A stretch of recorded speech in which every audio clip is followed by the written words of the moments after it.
eternamente morrer e alcançar no céu a eterna bem-aventurança. Assim seja.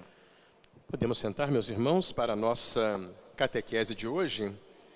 Então, hoje, nós chegamos ao último artigo do Credo.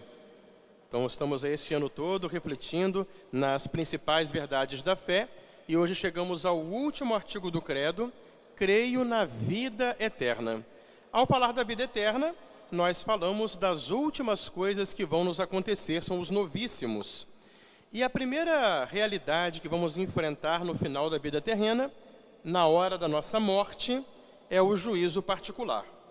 Ao morrer, cada homem recebe na sua alma imortal a sua retribuição eterna num juízo particular feito por Cristo, juiz dos vivos e dos mortos. Então, na hora da nossa morte, naquele mesmo momento, nós iremos comparecer diante de Jesus para prestarmos conta da nossa vida. É o juízo particular. E conforme tivermos vivido, nosso Senhor então nos dará aquilo que nós merecermos. Claro que o nosso desejo é ir para o céu, né? O novíssimo que nós esperamos é chegarmos à vida eterna do céu. Nós cremos que as almas de todos os que morrem na graça de Cristo constituem o povo de Deus para além da morte, a qual será definitivamente vencida no dia da ressurreição, quando essas almas serão reunidas aos seus corpos.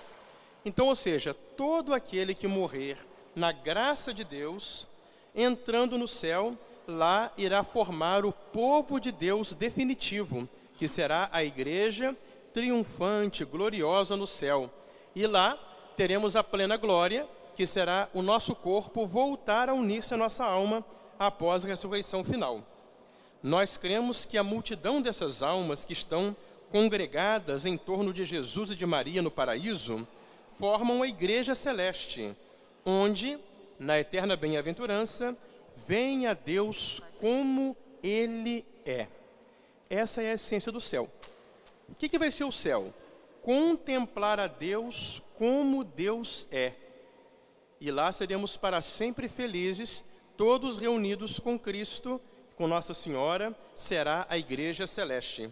Cremos também que certamente em graus e modos diversos estão associados aos santos anjos no governo divino exercido por Cristo glorioso, intercedendo por nós e ajudando a nossa fraqueza com a sua solicitude fraterna.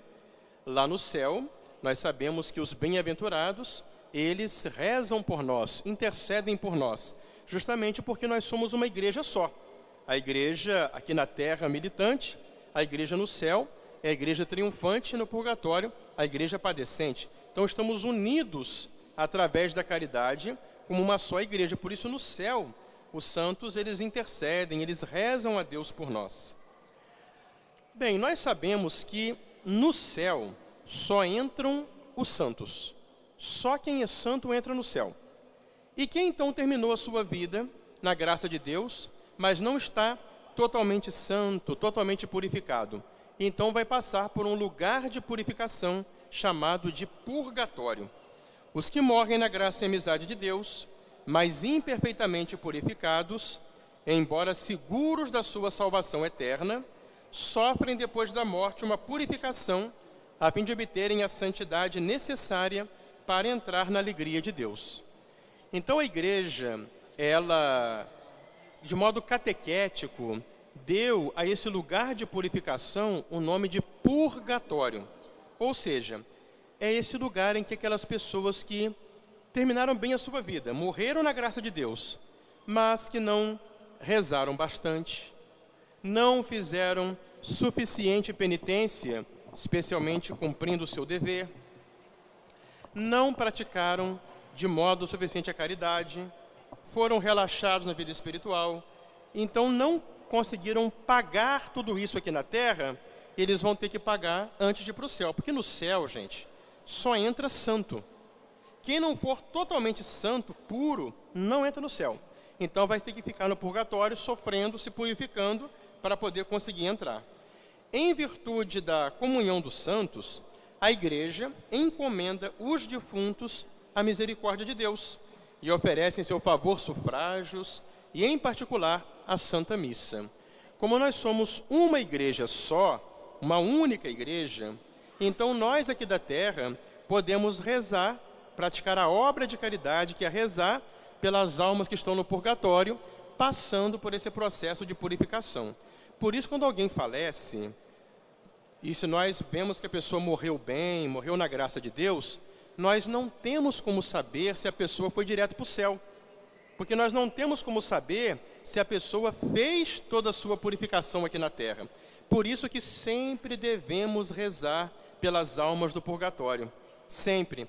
Ah, padre, se eu rezo por uma alma do purgatório e essa alma já está no céu, minha oração está perdida? Não.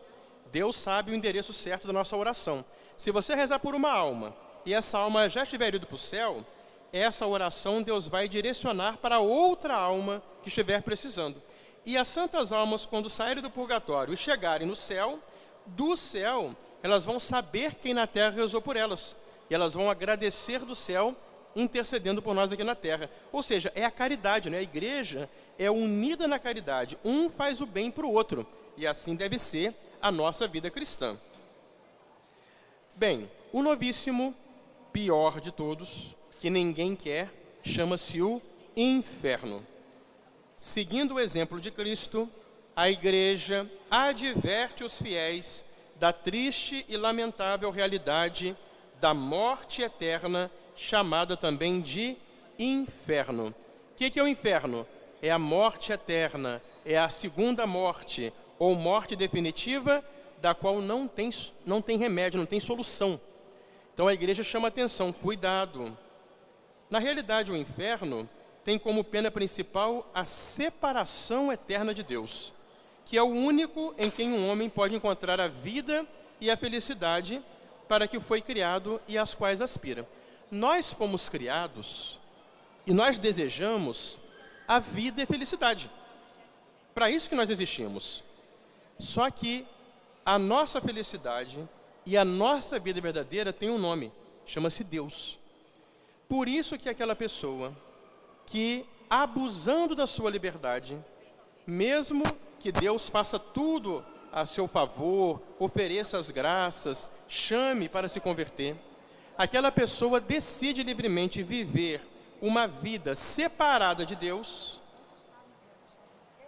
e ela morre nessa situação, ela morre separada de Deus, Deus vai respeitar a escolha dessa pessoa. E ela então ficará para sempre separada de Deus e, portanto, sofrerá a desgraça eterna do inferno. Vai ser o estado de eterno desespero, onde nunca mais será possível ser feliz. Por quê? Porque foi a escolha da pessoa. Por isso que o cristão deve viver unido a Deus pela graça. Quem vive no pecado, afastado de Deus e morre assim, assim ficará para sempre. Bem, então isso aqui vai acontecer na hora que a gente morrer. Quando nós morrermos, seremos julgados e iremos receber o que tivemos merecido.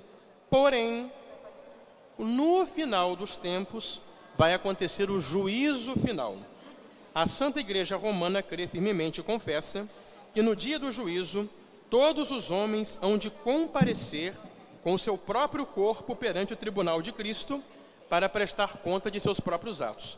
Ou seja, meus irmãos, quando vier o final do mundo e acontecer a ressurreição da carne, todos nós, todos, iremos comparecer perante o tribunal de Cristo e então nós seremos julgados, de modo que tudo que nós fizemos, de bom ou de mal, vai ser público para todo mundo ver. Para quê? Para que se cumpra toda a justiça. Porque aqui nesse mundo a gente morre e fica muita injustiça pendurada, pendente, sem resolver. Então, nesse dia, Deus vai passar tudo a limpo. E então os bons serão confirmados na sua eterna salvação, vão para o céu. Os maus serão confirmados na condenação, vão para o inferno.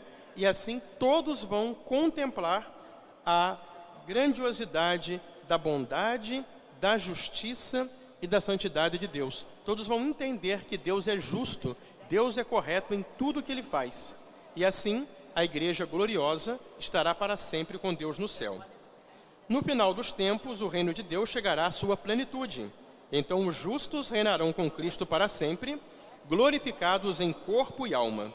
O próprio universo material será transformado e Deus será então tudo em todos na vida eterna, que é o que nós esperamos pela graça de Deus. Meus amados irmãos, louvado seja nosso Senhor Jesus Cristo. Para sempre seja